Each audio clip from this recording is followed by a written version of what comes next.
Sahodaya school കലോത്സവം പാലക്കാട് ജില്ലയിലെ ഭാരത് മാതാ സ്കൂളിൽ വെച്ചാണ് 18, 19, 20 തീയതികളിലാണ് നടക്കുന്നത്. ഇന്ന് ഫസ്റ്റ് ഡേ ആണ്. ഞാൻ ക്രയോൺസ് കളറിംഗ് കോമ്പറ്റീഷനിലാണ് പങ്കെടുക്കുന്നത്. 9 മണിക്കാണ് റിപ്പോർട്ട് ചെയ്യേണ്ടത്. 10 മണിക്കാണ് കോമ്പറ്റീഷൻ തുടങ്ങുന്നത്. ഉദ്ഘാടനത്തിനായി ശ്രീ രമേശ് പിഷാരടിയാണ് വരുന്നത്. എനിക്ക് പോവാൻ സമയമായി, അപ്പം ഞാൻ പോവാണ്. ഗെയ്സ്, അങ്ങനെ അവന്തു കോമ്പറ്റീഷന് പോയി. ഇതാണ് ഭാരത് മാതാ സ്കൂളിലെ CBSE സെക്ഷൻ്റെ ഫ്രണ്ട് വ്യൂ. രമേശ് പിഷാരടിയെ വരവേൽക്കാൻ എല്ലാവരും റെഡിയായി നിൽക്കുന്നുണ്ട് guys.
A leader of vision, a warm welcome. Dear President Mr. Sumin K.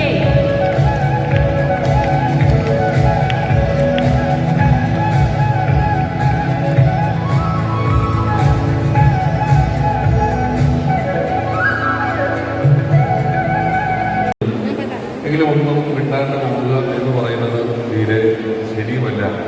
ഇവര് ഈ ഒരുങ്ങിയിരിക്കുന്ന കുട്ടികൾ ഇപ്പോഴൊക്കെ ഒരു 2-3 വയസ്സിൽ വിദ്യാഭ്യാസം തുടങ്ങിയാൽ പ്രൊഫഷണൽ കോഴ്സുകൾക്ക് പോയി 23 വയസ്സ് വരെയൊക്കെ അല്ലെങ്കിൽ 20 വയസ്സ് വരെയൊക്കെ പഠനം എന്ന ഒറ്റ കാര്യത്തിന് വേണ്ടി ഇവർ മാറ്റിവെക്കേണ്ടതായിട്ടുണ്ട്.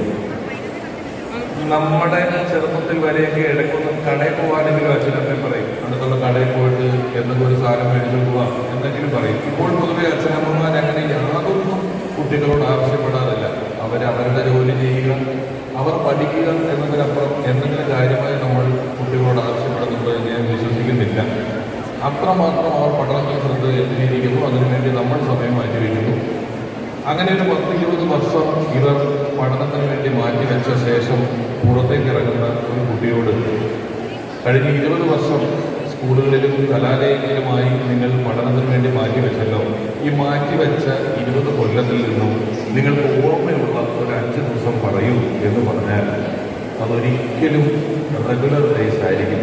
അവരന്ന് പറയുക ഒന്നെങ്കിൽ ടൂറ് പോയ ദിവസം, അല്ലെങ്കിൽ യൂത്ത് ഫെസ്റ്റിവൽ നടന്ന ദിവസം, അല്ലെങ്കിൽ ഇങ്ങനെയുള്ള ജില്ലാ കലോത്സവങ്ങൾ നടന്ന ദിവസമൊക്കെ ആയിരിക്കും അവരുടെ ഓർമ്മയിലുള്ള 4-5 ദിവസങ്ങളിൽ ഉറപ്പായും ഉണ്ടാവുക. അങ്ങനെ ചിന്തിക്കുമ്പോൾ ഇവിടെയുള്ള 4000-ഓളം കുട്ടികളുടെ വിദ്യാഭ്യാസ കാലത്തെ പറ്റിയുള്ള അവരുടെ ഓർമ്മകളുടെ കണക്ക് പുസ്തകത്തിൽ എൻ്റെ കൂടി പേര് എനിക്ക് ചേർക്കാൻ സാധിച്ചത് എനിക്ക് വലിയ ഭാഗ്യമായി തോന്നുന്നു. എന്നെ വിളിച്ചതിന് ഇവിടെയുള്ള ഇതിൻ്റെ നൽകിയ എല്ലാ ആളുകളോടും ഇതിനോടും അദ്ദേഹത്തിൻ്റെ സുഹൃത്തിനോടും എല്ലാവരോടും എൻ്റെ അഭേദമായ നന്ദി ഞാൻ ഈ അവസരത്തിൽ പറയുന്നു. വിളിച്ചതിന് കുട്ടികളെ അഭിനന്ദിക്കുന്നതിനോടൊപ്പം തന്നെ ഞാൻ അധ്യാപകരെ വാക്കുകൾക്ക് അതീതമായി അഭിനന്ദിക്കാൻ ഈ ഒരു അവസരം ഉപയോഗിക്കുകയാണ്. കാരണം ഞാൻ പഠിച്ചിരുന്ന കാലത്ത് വീണ്ടും അന്നൊക്കെ നമ്മളൊരു അമ്പലത്തിൽ ഉത്സവത്തിന് പോകുമ്പം നമ്മളെ പഠിപ്പിക്കുന്ന ഒരു ടീച്ചർ ആ ഉത്സവത്തിന് വന്നിട്ടുണ്ടെന്ന് കേട്ടാൽ ആ ടീച്ചർ നിൽക്കുന്ന പ്രദേശത്തേക്ക് നമ്മൾ പോയത്. നമ്മൾ ഇപ്പുറത്തെ സൈഡിലായിരിക്കും. ടീച്ചർ അതിനെ പ്രദർശനം വെച്ച് വരുന്നുണ്ടെന്ന് പറഞ്ഞാൽ നമ്മൾ ഇപ്പുറത്തെ സൈഡിൽ കൂടെ അടുത്ത പഞ്ചായത്തിലേക്ക് ഓടിക്കളയും. അങ്ങനെയായിരുന്നു ഞാനൊക്കെ എൻ്റെ വീട്ടിൽ കാണുന്നത്. എൻ്റെ മക്കളൊക്കെ സന്ധ്യ കഴിഞ്ഞ് 6 മണിക്ക് 7 മണിക്കൊക്കെ ടീച്ചറൊക്കെ ഫോൺ ചെയ്യുന്നത്.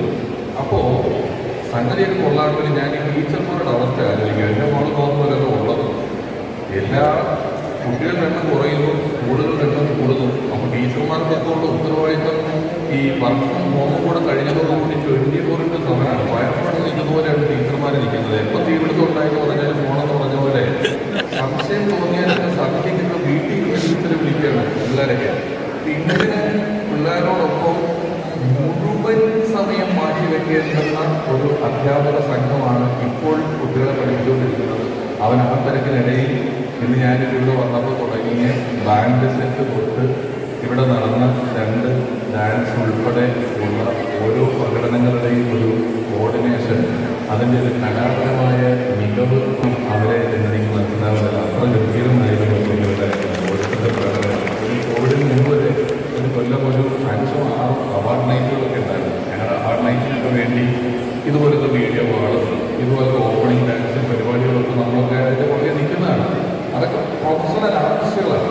അവർക്ക് വേറെ ഒരു ജോലിയില്ല. അവർ ഡാൻസിന് വേണ്ടി മാറ്റി നിൽക്കുന്നവരാണ്. നിങ്ങൾക്ക് വേറെ ജോലിയുണ്ട്, വേറെ പഠിക്കാനുണ്ട്. ഇത് കഴിഞ്ഞാൽ നിങ്ങൾ പരീക്ഷയ്ക്കുള്ള ഇതിൻ്റെക്കിടയിൽ ഇത്ര ഭംഗിയായി, ഇത്ര പ്രൊഫഷണലായി, ഇത്രയും ചെറിയ കുട്ടികളെ അണിനിരക്കി ഇത്രയും നല്ല വേഷവിധാനങ്ങളോടുകൂടി നിങ്ങൾ കലാപരിപാടികൾ ഒരുക്കുന്നു. അതുകൊണ്ട് തന്നെ ഈ ദിവസങ്ങൾക്ക് വളരെയേറെ പ്രസക്തിയുണ്ട്. അതുമാത്രമല്ല ഈ സഹോദയ ഒന്നിച്ചുയരുക എന്നാണ് അതിൻ്റെ അർത്ഥം ഞാൻ മനസ്സിലാക്കുന്നത്. അപ്പോൾ ഈ യുവാനോ മഹാരാജിയുടെ നെക്സസ് എന്ന് പറയുന്ന പുതിയ പുസ്തകത്തിൽ പറയുന്ന ഒരു കാര്യമാണ്. ഒരു മനുഷ്യന്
വേണ്ട 24 താഴ്ത്തോ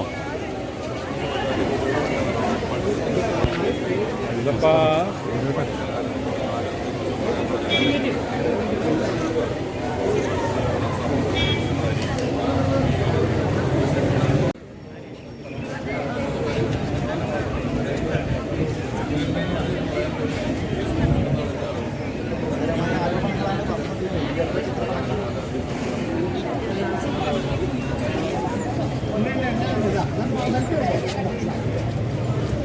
സാച്ചു സാച്ചു സുരേട്ടാ സുരേട്ടാ